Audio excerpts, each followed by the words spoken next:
Good morning everyone, I'm Kaye here on my homestead in Tennessee. Welcome to my channel. I have a little over 9 acres that I have developed a lot of gardens on, and today we're going to talk about fig trees. But if you're interested in sustainable living, growing your own food, medicinal plants, tinctures and so forth, do subscribe to my channel, click the bell for notifications, scroll down and click all so you won't miss an episode. Okay, so the fig tree behind me is an extreme case. Today we're going to turn this fig bush, which I am responsible for creating, we're going to turn it back into a tree. So stay tuned. So I started my gardening life late. That's why my channel is called Late Bloomer, okay, if you're new here. I was a late bloomer gardener. I did a lot of things late in my life, by the way. In Los Angeles, over by the ocean in Pacific Palisades, I had 2 huge fig trees that were so productive. My whole garden was right by the sidewalk, and I would just hand them out to people walking their dogs, walking down the street. It was a very different experience than living here where I never see anyone, except you. Because we never had a hard freeze, the trunks never died. They just dropped their leaves and then they came back in the same shape as the next year, and they would put on more new growth, and you could prune them or not.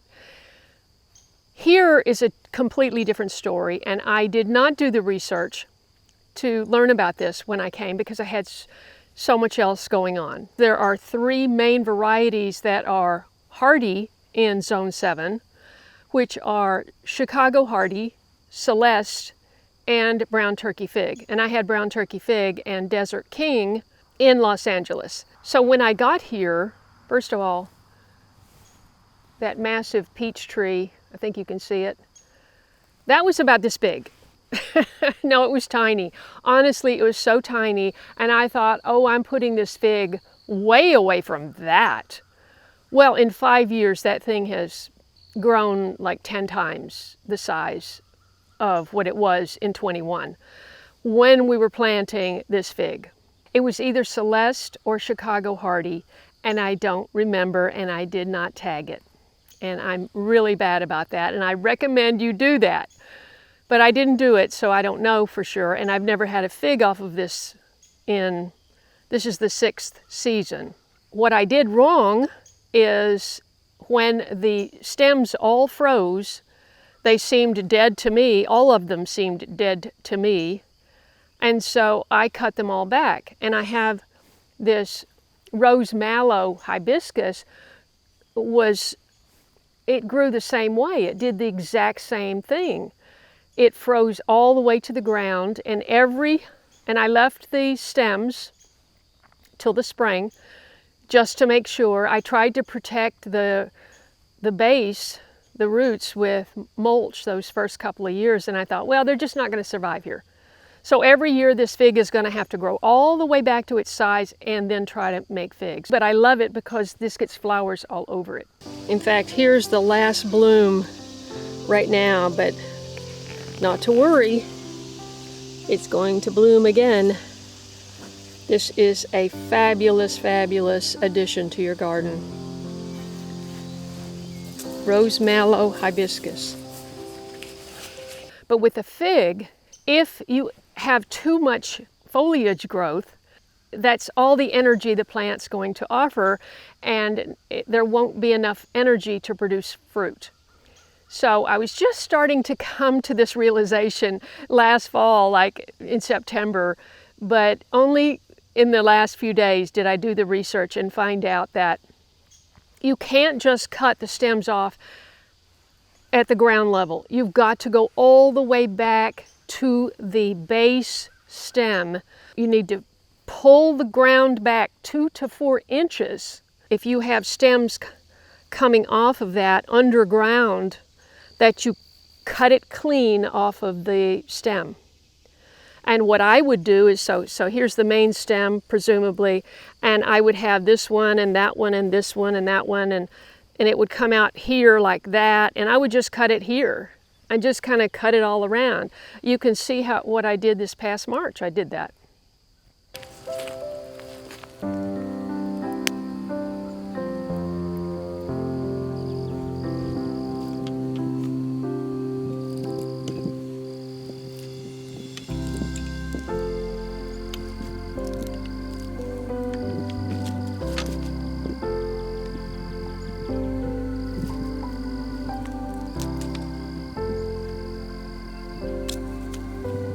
So that encourages more growth from each one of those cut spots. You're going to get more nodes and more branches. And so the tree, now bush, is just going to be ever expanding its branches and foliage and not making fruit. If you grow figs, that's what you want. So hard as it is to watch and to do it, I am going to have to take off all of these lower branches.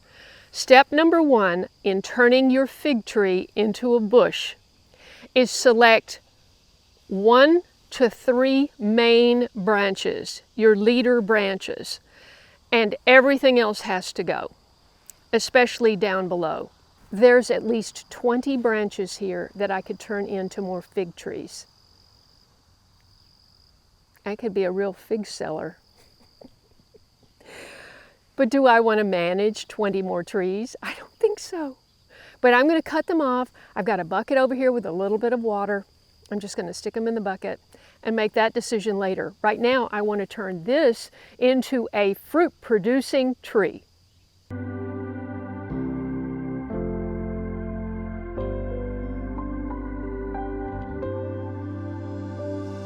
Because I do have a big tree right here, I am going to favor the branches coming this way. I'm selecting this one, this one. This one has a big branch going up that way, so that's going to help to counterbalance that one. And then all of this comes off.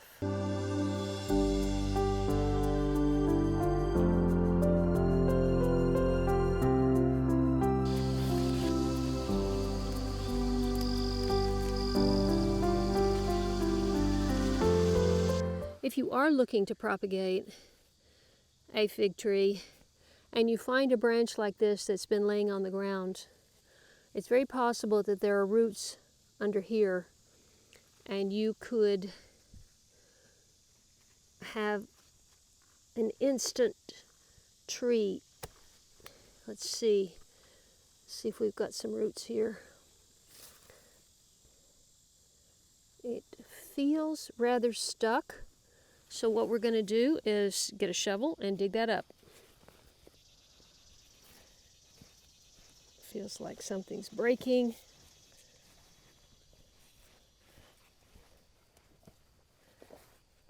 But I think we're going to get... Wait, where is it?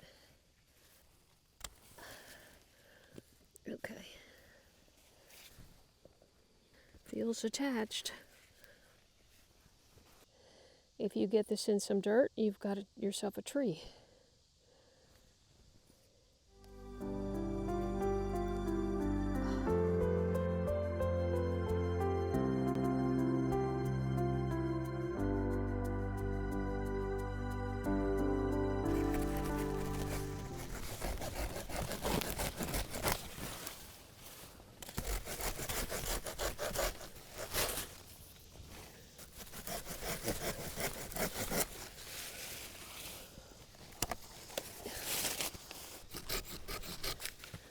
Okay, that's dead. Okay, what do you think? Clearly, I have to take a lot of this peach tree.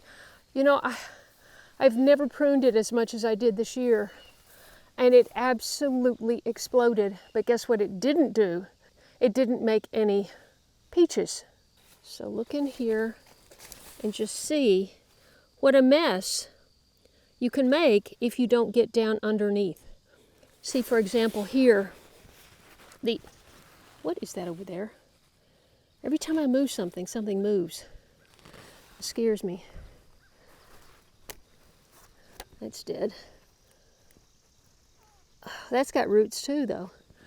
You've got to take it way down. I don't even know if I'm capable of doing that now because this is dead but very strong. Yeah, some of these have roots. See, look, see the roots? If I wanted to make more trees, I sure could. So, this is the mistake you don't want to make, okay? You want to get down underneath, figure out where like for example, this is the one we're considering taking out, right? Yes. So if I wanted to take this out, I would have to go not just here. You really want to take it back up under here, you know, and then you've got to be vigilant. One of the first things I preached when I started my garden was be vigilant, be observant and be vigilant. And this is what you have to do. Otherwise, you're going to wind up with a mess like I have. Okay. Yeah, I hope that's helpful. I'm going to clean it up a little bit more. I knew there was something moving in there. It's a little froggy. Where'd you go?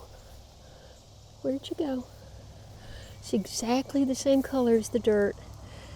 There it is. And I just destroyed its home. See those two eyes? I'm sorry, buddy.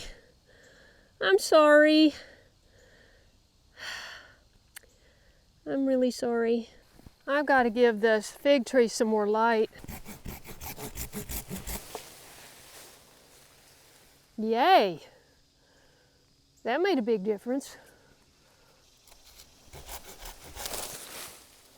That helps. That opens up, yeah.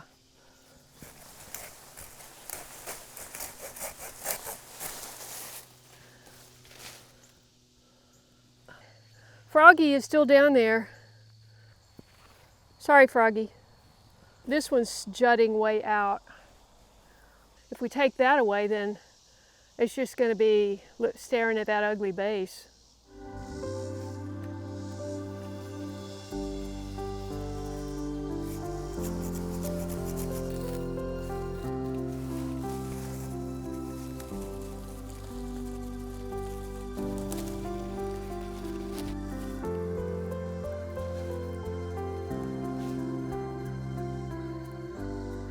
See, when you keep cutting it out away from the original, it just turns into this big, huge clump.